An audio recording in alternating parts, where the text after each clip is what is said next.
Assalamualaikum warahmatullahi wabarakatuh. Di sini saya bersama rekan saya Farel. Saya Ales meliputkan secara langsung dari Purbaratu. Di sini kami bersama pengrajin terkenal mendong, yaitu bersama Opal. Boleh diperkenalkan sendiri dulu, Opal? Nama saya Opa Irawan dari Purbaratu, pengrajin mendong sekaligus petani mendong ya. Di sini mau sosialisasi sama anak-anak dalam rangka naon Wawancara kegiatan pelajaran sosiologi. Siap. Untuk pertanyaan yang pertama ya, bisa lanjut aja langsung mulai ke pertanyaannya.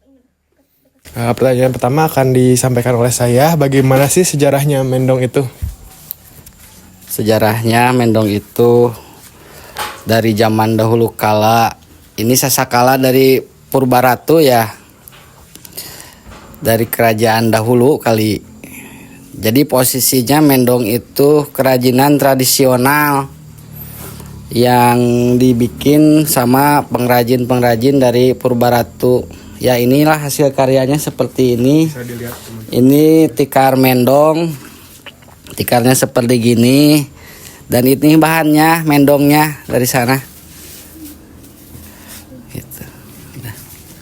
Untuk pertanyaan yang kedua, untuk Opal ya, bisa dijelaskan bagaimana cara memproduksi mendong tersebut? Cara memproduksinya sama seperti padi, yaitu ditanam dan dibudidayakan dulu. Jadi istilahnya kayak padi aja gitu. Cara penanamannya. Lalu dipanen, terus diolah lagi dan jadilah seperti sekarang ini yang ada di sini. Gitu. Dan untuk pertanyaan yang ketiga, bahan apa saja yang digunakan untuk membuat mendong tersebut? Bahan yang digunakan untuk membuat yang sudah jadi ya. Bahannya itu yang paling utamanya mendong, yang kedua itu benang, yang ketiga sama pewarna cat itu wantek gitu ya. Siap. Untuk pertanyaan selanjutnya akan disampaikan oleh rekan saya. Silakan. Untuk pertanyaan yang keempat, bagaimana cara pemasaran mendong? Cara pemasarannya itu udah nggak sulit kalau sekarang mah. Ini kan udah berjalan ya pemasarannya. Jadi untuk kebutuhan lokal dan interlokal juga bisa dipakai gitu. Untuk pertanyaan kelima, biasanya mendong ini diperuntukkan untuk siapa? Biasanya diperuntukkan untuk para pengrajin tikar mendong dan para perajin. Perajin seperti itu buka. Siap.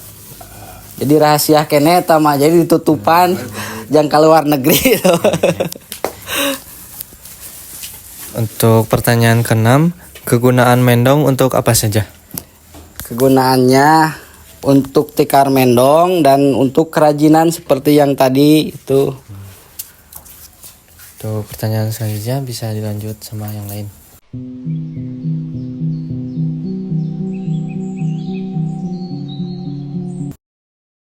Lalu selanjutnya kesulitan saat pembuatan mendong itu apa?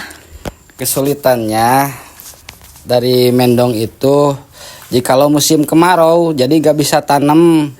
Jadi budidayanya agak terhambat gitu. Soalnya kan ini tanaman air. Jadi kalau kekurangan air pasti gak akan tumbuh gitu mendongnya. Lalu peluang usahanya itu seperti apa? Peluang usahanya alhamdulillah banyak, khususnya untuk kerajinan. Di bidang yang pertama di bidang tikar, yang kedua khusus untuk para perajin kerajinan yang kayak itu yang tadi difotoin. Ya.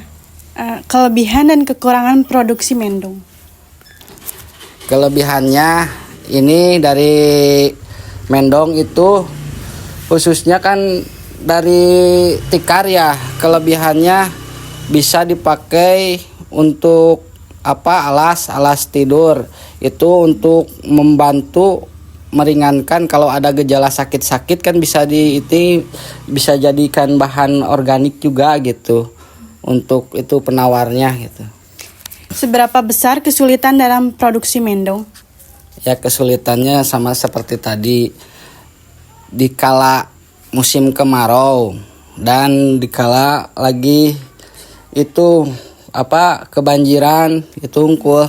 Jadi kalau terlalu banyak air bisa mati, kalau kekurangan air juga mati gitu.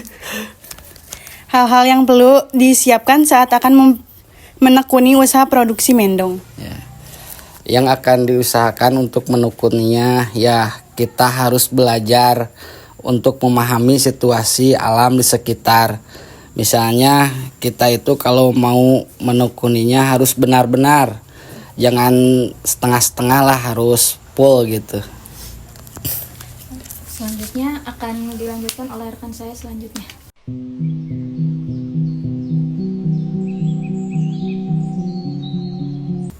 Baik, pertanyaan selanjutnya akan dibawakan oleh Marsha dan Naila. Ya. Bagaimana sih cara menghadapi suatu masalah yang berpeluang mengancam usaha produksi mendong ini? Untuk menghadapi suatu masalah, itu masalah pasti ada ya. Dikala kita ada masalah, janganlah menghindar, tapi kita harus tetap dijalani. Dan masalahnya kalau di zaman sekarang itu kan ada dunia online ya. Jadi kalau kita enggak mengikuti online ya kayak dunia sekarang ya pasti akan ketinggalan. Makanya untuk menanggulangi masalah seperti itu kita itu harus menjalankan dunia sekarang. Oke, selanjutnya berapa banyak atau seberapa besar modal yang dibutuhkan untuk usaha mendong ini? Kalau modal itu relatif ya, mau besar kecilnya itu tergantung kita pemakaian. Dan yang utama modal itu adalah suatu kejujuran. Dan dalam bidang usaha modal mau jadi patokannya. Tapi kalau untuk secara biasa pengen tahu analisa usaha paling sekitar 50 juta juga udah bisa berjalan. Berapa banyak omset tiap minggunya atau tiap bulan? Kalau tiap minggu sekarang omsetnya alhamdulillah lagi membludak ya. Omset sekarang permintaan per minggu itu 2 ton. Jadi kalau sebulan bisa nyampe 8 ton. Evaluasi terhadap usaha produksi mendong itu gimana? Evaluasinya alhamdulillah menjanjikan. Dalam setiap usaha bisa menjanjikan asal ketelatenan dan ketekunan kita. Tapi bagi saya petani mendong lah sangat menguntungkan bagi saya. Dari 1 sampai 10 nih, berapa tingkat kesulitan dalam sebagai pengrajin produksi mendong ini? Kesulitannya kalau yang pertama pasti budidaya. Di budidaya orang bisa aja budidaya kan dalam teknik pengolahan mendong yang mau dipanen itu tidak semudah seperti panennya padi, tapi mendong banyak proses-prosesnya untuk sampai seperti ini. Ini kan dari awal sampai gini juga ini menghabiskan waktu 1 minggu ini. Sampai kan tadinya asal mulanya hijau. Terus diolah lagi menjadilah seperti ini warnanya. Oh iya.